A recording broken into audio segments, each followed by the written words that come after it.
The $850 million Obama Presidential Library and Center opened Friday in Chicago. It took nearly 5 years to complete that. They had a big shindig going into the weekend. And now some of the people who built it say they are still waiting to get paid. Their businesses are about to go under because of it. And many of them are afraid to talk about it because they signed non-disclosure agreements, NDAs. Well, that's not just about fear. That's legal, too, potentially. Here is Omar Sharif, president of the African American Business Association. Let's watch. They're afraid to talk about these things, but they tell me in privacy that these things are taking place with them. And they're scared to death about talking about it. That's a bad signal to put out, the fact that 7 to 8 to maybe 10 of our contractors in our community going to be eliminated from doing business because of the debt that they incurred on this particular project.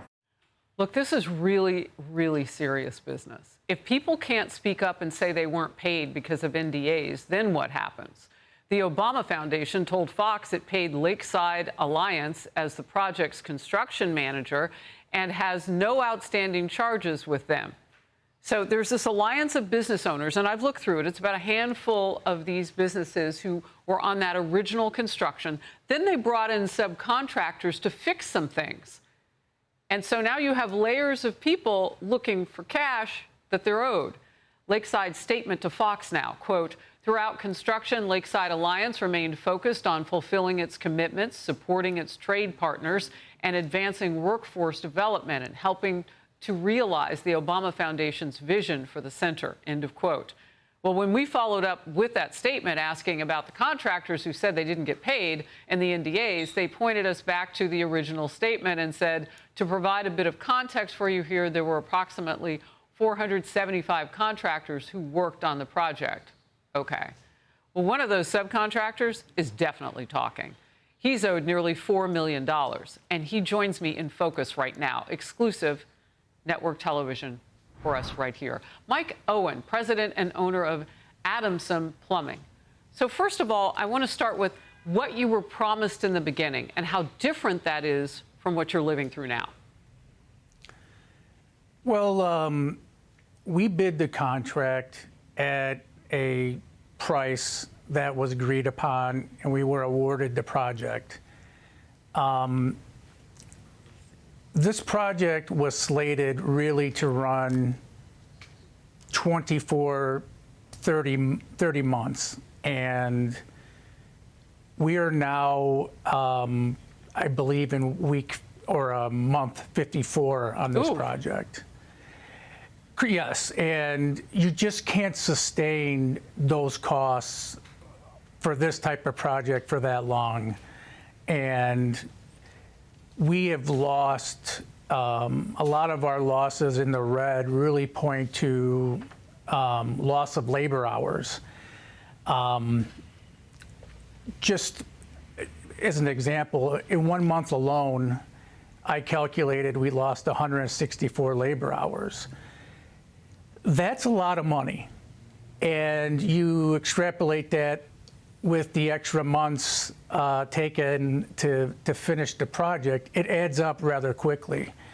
There were extras that were agreed upon, and that's not to say that we were never paid our extras. We were paid a healthy amount of our extras, or as they're known, change orders. Mm-hmm. Our main problem is the cost overruns, the loss of labor hours, and now the difficulty of getting final payment. So look, the Obama administration has said that they adhere to the city's agreements and implemented accelerated 15-day payment cycles. So they put the money in, and then this Lakeside Alliance, were they the ones who were supposed to directly pay you?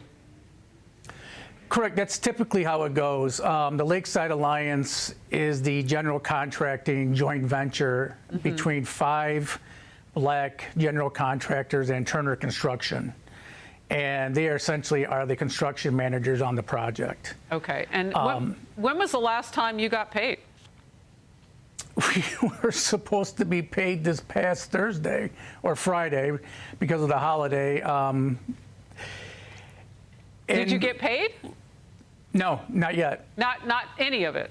Not any of the $4 million that you're out of now. No, we're still waiting for that. Are they saying they're going to pay you, Mike? They are. What bothers me is against my best judgment, we went ahead and provided labor for them before the opening, and it was very transactional. The trust is gone. Right. And well, the cash is gone. That's a problem. Right. We agreed to it. I explained that we cannot provide journeyman labor for free. Right. We were told we would receive a payment in exchange, and we should have received it last week. And wow. It's very troubling to me. So you've continued on. So you're the only one who's really speaking up. Did you sign an NDA? No, I came into the project halfway through, ironically. Okay. So when I came in, the project should have been rounding third base. And my job was to steward the project, get it finished, and move the ball forward. And now I'm left picking up the pieces. Yeah, and still trying to have goodwill. Good luck with this. I know that Omar Sharif is saying that you may have to get legal now, that you may have to, as a group, get together, which he says there are as many as 10 companies like yours who are in the rears for all these millions. And if that's the case, that sounds like a class action. So we'll check back with you, Mike Owen. Thank you very much. Be sure to like and subscribe for all the Fox News latest on YouTube and catch full shows streaming now on Fox One.